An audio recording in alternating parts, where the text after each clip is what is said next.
All right, today we're not working on a Ford. We got a good old Chevy. This is I wouldn't say this is a common problem, but I've seen it a couple of times. We got a rear leak from the sunroof. That's not the actual complaint, but that's the finding. So I'm going to show you to you real quick. I'm not going to make this a big long one.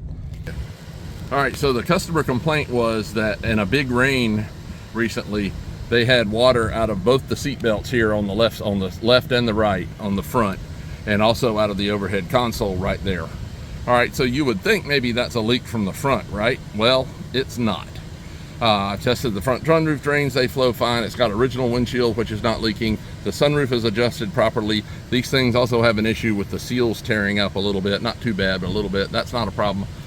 So I was running out of things to check, and I pulled it up on a curb a little bit, tested the rear sunroof drains. The left rear does not flow at all. So is it stopped up? Is it misrouted or what? You know, it doesn't flow. Right one flows fine. I'll show you what I found. It's pretty egregious. All right, you see that green tube right there? All right, there's a couple of different things wrong with it. You see where it comes out of the sunroof track? This right here being the sunroof track. You can see where it comes out of the sunroof track, right? Well, do you see where it goes down and then back up?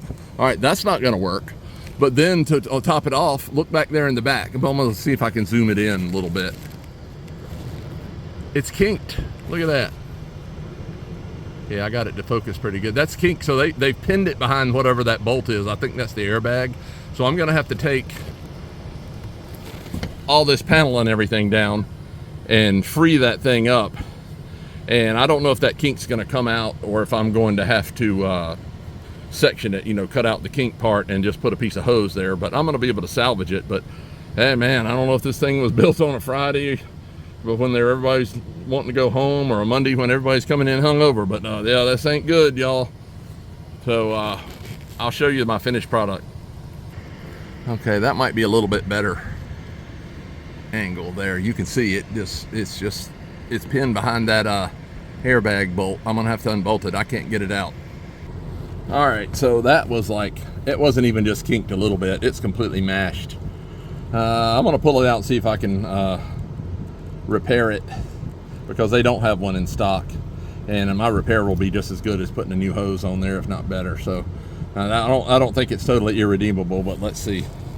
All right, so I cut it off right there, left the rest of it that's in the car is fine. It's only this section, so I think I'm gonna, as they say, scab in a section. I've got some hose that's maybe just a hair smaller than this that I can force on here and glue onto here. Or I've actually got hose barbs. I'm gonna see what I have. I'm gonna cobble something up and I'm gonna show it to you.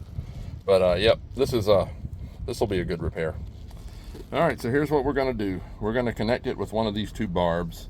I'm gonna connect it to this stuff, cut this stuff.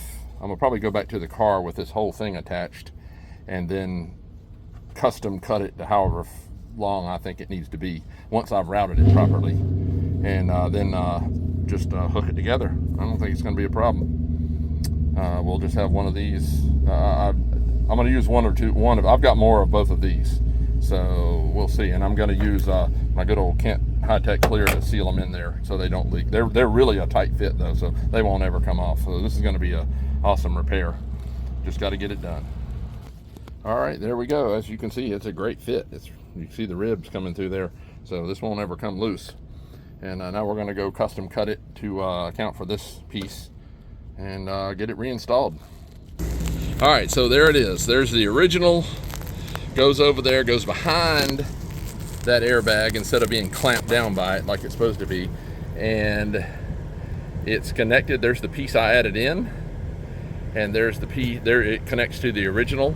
The piece where I spliced it in is just like barely right here. I didn't want it where it curved right here because that's a flat piece and it'll kind of kink the hose possibly. If you notice, I even put the little clip thing that holds the hose into place back onto my piece of hose. I took it off. So anyway, there you go. That'll make this drain tube flow, and I've already tested it. It flows great now. And it's got sort of an extra curve right there. I've got it curved to where it will flow. It comes out here and then it kind of goes down a little bit right here. And I would prefer it not to do that, but I've got a little bit of pressure on it, so that's going to pull itself. Once it gets up here and gets heated up, that's going to pull itself straight. So there you go. If you got any questions, comments, this isn't just for Suburbans or Tahoes or anything. Any vehicle with rear drains or sunroof drains can have this problem.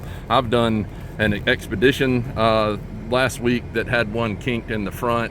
I've done F-150s all the time that have them kinked in the front. I've seen Suburbans, Tahoes, Yukons.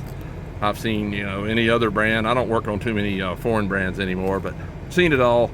It can happen, but it happened on this one, and there's you a good example of a factory goof, which is odd. This is like a 22 or 23. This is like a 23. It's got about 34,000 miles on it.